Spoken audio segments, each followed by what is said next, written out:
Assalamualaikum warahmatullahi wabarakatuh. Perkenalkan, nama saya Dina Aina Ramadhani Rahman dengan NIM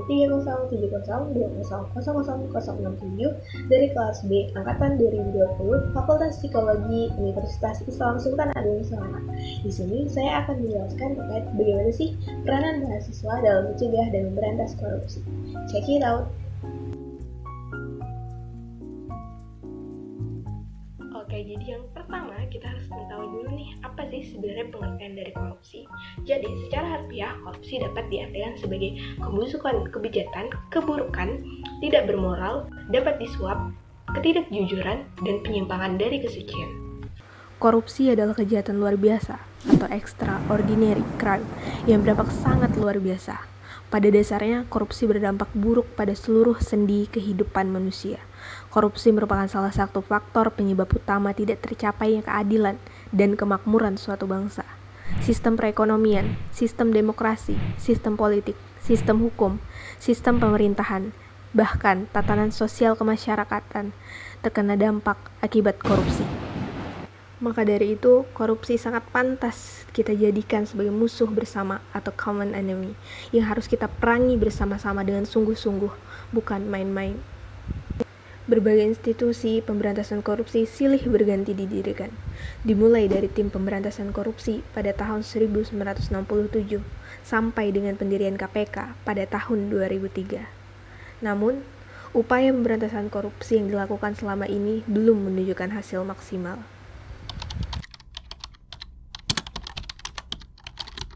Berdasarkan UU Nomor 30 Tahun 2002, pemberantasan tindak pidana korupsi dirumuskan sebagai serangkaian tindakan untuk mencegah dan memberantas tindak pidana korupsi melalui upaya koordinasi, supervisi, monitor, penyelidikan, penyidikan, penuntutan, dan pemeriksaan di sidang pengadilan dengan peran serta masyarakat berdasarkan peraturan perundang-undangan yang berlaku. Pada dasarnya, korupsi itu terjadi jika ada pertemuan antara tiga faktor utama, yaitu niat, kesempatan, dan kewenangan. Mahasiswa memiliki peran yang sangat penting. Peranan tersebut tercatat dalam peristiwa-peristiwa besar yang dimulai dari kebangkitan nasional pada tahun 1908, Sumpah Pemuda tahun 1928, Proklamasi Kemerdekaan NKRI tahun 1945, lahirnya Orde Baru tahun 1996, dan Reformasi tahun 1908. Tampil di depan sebagai motor penggerak dengan berbagai gagasan, semangat, dan idealisme yang mereka miliki.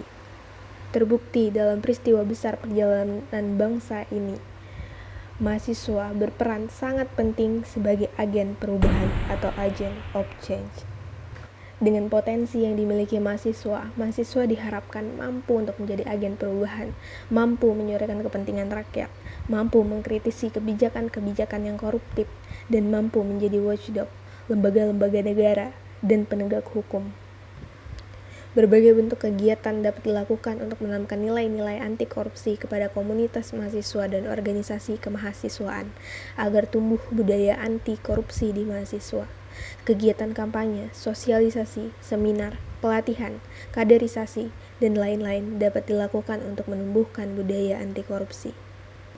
Kegiatan kampanye ujian bersih atau anti mencontek misalnya dapat dilakukan untuk menumbuhkan nilai-nilai kerja keras, kejujuran, tanggung jawab, dan kemandirian. Mahasiswa dengan kompetensi yang dimilikinya dapat menjadi pemimpin atau leader dalam gerakan massa anti korupsi, baik yang bersifat lokal maupun nasional. Berawal dari kegiatan-kegiatan yang terorganisir dari dalam kampus, mahasiswa dapat menyebarkan perilaku anti korupsi kepada masyarakat luas. Say no to korupsi. Kita sebagai mahasiswa, kita penggerak kebenaran. Yuk, mari kita ambil peran, bukan berarti menunggu kita nanti menjadi pekerja, pegawai di KPK. Tetapi sebenarnya sudah dijelaskan tadi, kita bisa memulai di lingkungan kampus, yaitu melalui kegiatan kampanye. Sekian, terima kasih dari saya. Maaf bila ada kesalahan kata dan informasi. Wassalamualaikum warahmatullahi wabarakatuh.